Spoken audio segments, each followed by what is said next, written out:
Hey everyone, and welcome back to the Deep Dive. Today we are going to be focusing on communication skills, Oh, fun. but not just any communication skills. Wow.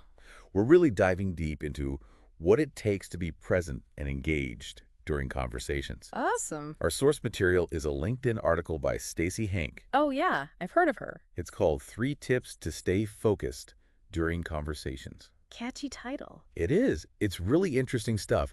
We're going to be talking about why being focused is so important for being an influential communicator, I like that. and also a surprising connection between health and communication skills. Interesting. I'm intrigued. Let's dive in. So Hank makes this really interesting point right at the beginning of her article. Okay. She says that focus is like the differentiating factor between just being a good communicator and being an influential one. I never thought about it like that. Me neither. But it makes a lot of sense, right? Yeah, when you put it that way. Like, have you ever had a conversation with someone and you just felt completely heard and understood? Oh, yeah, for sure. It's like they're really tuned into you. It makes such a difference. It does. And I think that's what Hanky is getting at. It's not just about getting your own message across. Right. It's about being present and engaged with the other person. Totally. And I bet that's a big part of being influential. I think so, too. It's like you're not just talking at someone. You're having a real conversation. Exactly. A true back and forth. So how do we actually do that? How do we become more focused communicators? Well, that's where Hanky's tips come in. Okay, so let's hear them. What's your secret sauce? Well, she has a lot of great advice in the article. Okay. But one thing that stood out to me was her suggestion to use concise, bullet point sentences. Interesting. Yeah. Oh. It sounds simple, but I think it can be really powerful. Especially in today's world where everyone is so bombarded with information. Oh, totally. It's like you have to cut through the noise and deliver your message with laser-like precision.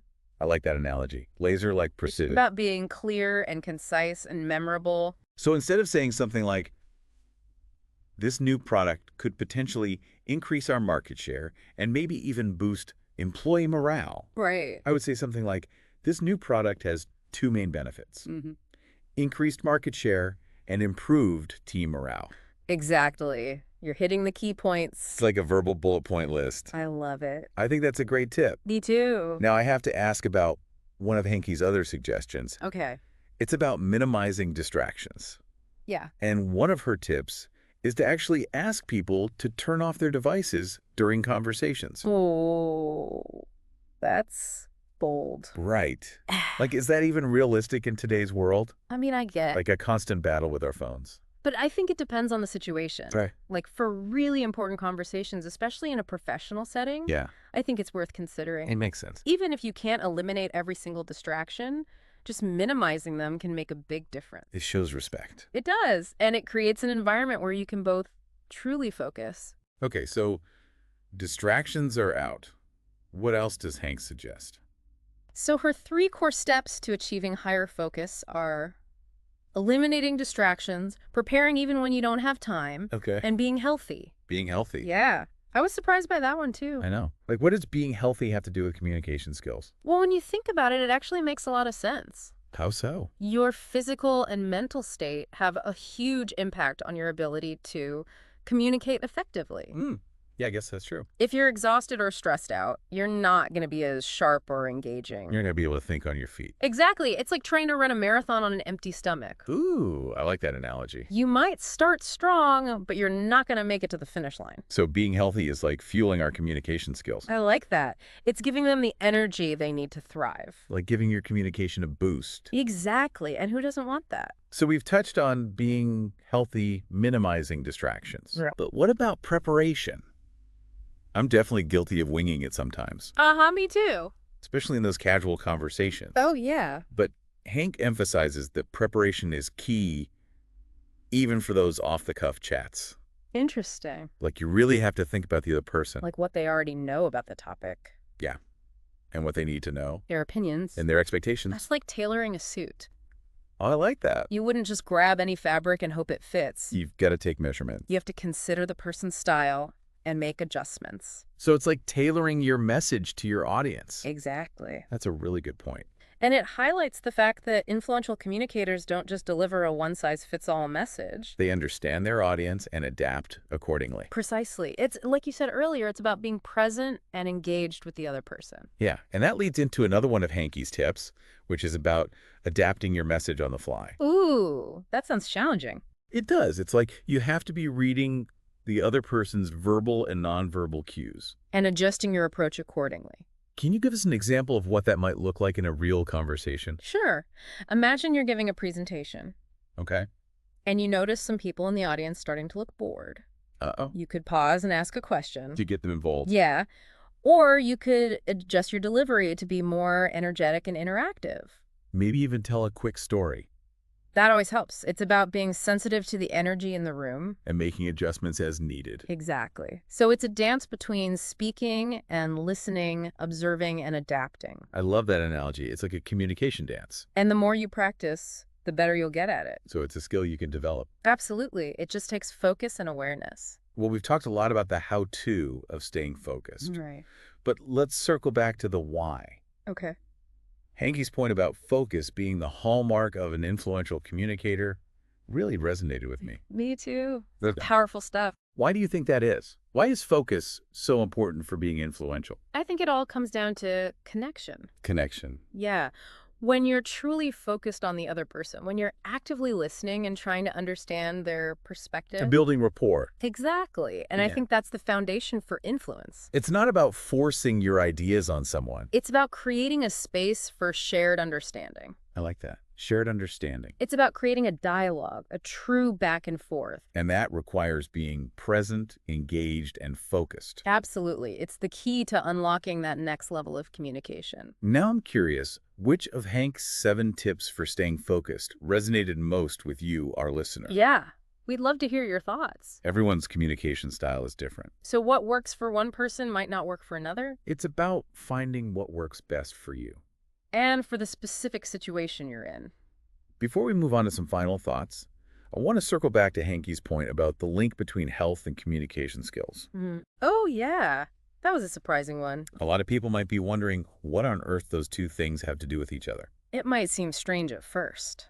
But when you really think about it, it makes sense. It all boils down to energy, mental clarity, and perception. Okay, break that down for me. When you take care of your physical health, you have more energy and mental bandwidth to devote to conversations. Yeah, I could see that. You're more alert, focused, and able to think clearly on your feet. It's like giving your communication skills a boost. Exactly. By taking care of your overall well-being. It's like expecting a car to run smoothly without ever changing the oil. Haha.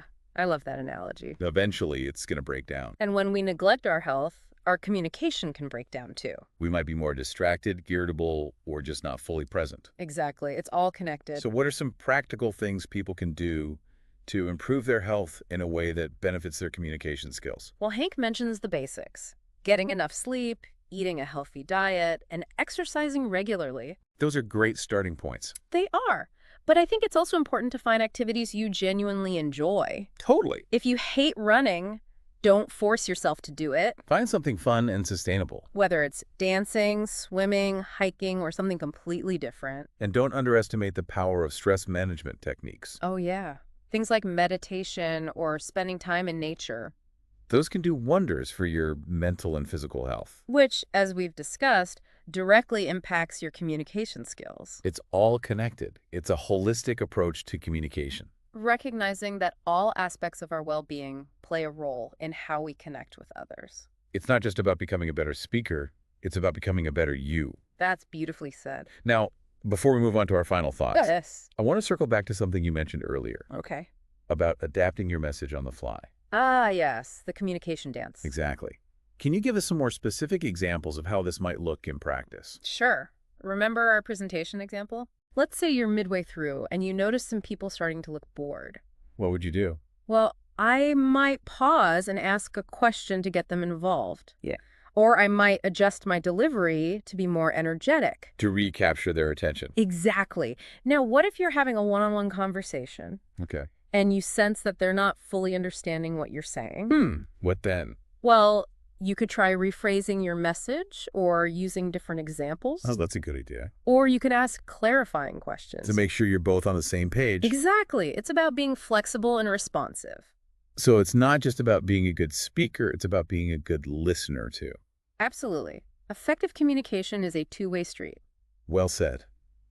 I think it's time for us to wrap up this deep dive with some final thoughts for our listener. Yes.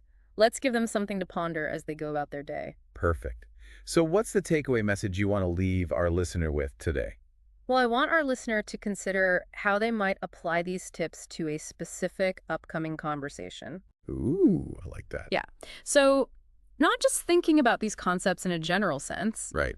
but actually putting them into practice. Putting them to the test. Exactly. It could be a work meeting, a family discussion, Okay. even a casual get-together with friends. Right. Any situation where you really want to connect and communicate effectively. So choose a conversation that's coming up. Yeah. Maybe even one that you're a little bit nervous about.